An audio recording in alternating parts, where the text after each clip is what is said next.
Welcome to morning మన్నా. నేటి వాక్య దర్శనం కొరకు యెషయా గ్రంథం 48వ అధ్యాయం 18వ వచనం. నీవు నా ఆజ్ఞలను ఆలకింపవలనని నేనెంతో కోరుకొనుచున్నాను. ఆలకించిన యెడల నీ క్షేమము నది వలెను, నీ నీతి సముద్ర తరంగముల వలెను ఉండును.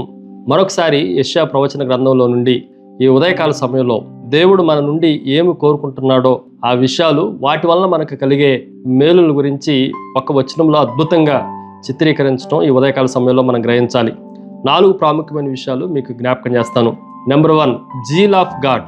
దేవుని యొక్క ఆసక్తిని మనం గ్రహించాలి.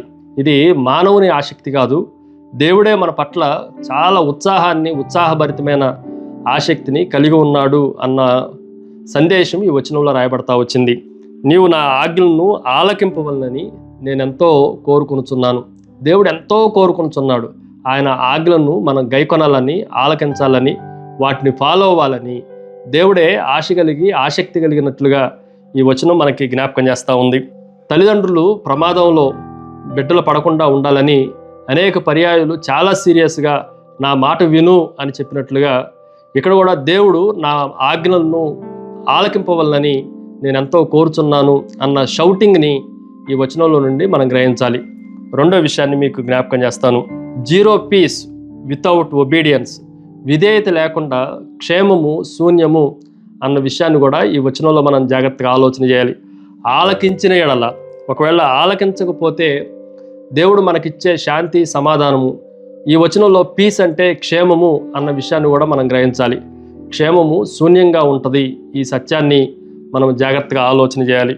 చాలా సందర్భాల్లో మనం ఎందుకు శూన్యమైపోతున్నాం, క్షేమం లేకుండా అయిపోతున్నాం అంటే విధేయత లేకపోవటం వల్లనే అన్న సత్యాన్ని ఇశ్రాయేలు ప్రజల దగ్గర నుండి మనం నేర్చుకోవాలి.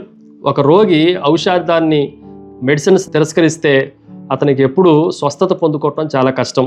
ఒక నది ప్రవహిస్తున్నప్పుడు ఆనకట్ట కడితే ఎలాగైతే ఆగిపోతుందో, మన క్షేమము నది వలె ప్రవహించకుండా అవిధేయత అడ్డుకుంటుంది అన్న సత్యాన్ని మనం గ్రహించాలి. మూడో విషయాన్ని మీకు జ్ఞాపకం చేస్తాను. జస్ట్ఫుల్ లివింగ్.